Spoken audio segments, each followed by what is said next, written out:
To select an anatomical part, simply click on it.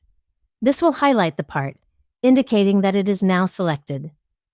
With a selection active, you can use the Fade or Hide buttons at the bottom of the screen to either fade or hide the selected part.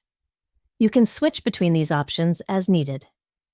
After applying Fade or Hide to a selection, you can make a new selection and continue using the Fade or Hide options to dissect layers of the body. To hide or fade parts more quickly, press and hold either the Hide or Fade button to enter dissection mode. In this mode, any part you select will immediately be hidden or faded.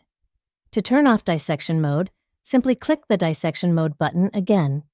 You can also use the isolation mode button to focus on the current selection for a more detailed inspection.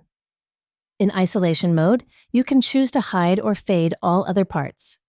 Additionally, if applicable, you can find more detailed 3D models related to the selected part. To exit isolation mode, click the Exit Isolation Mode button at the bottom.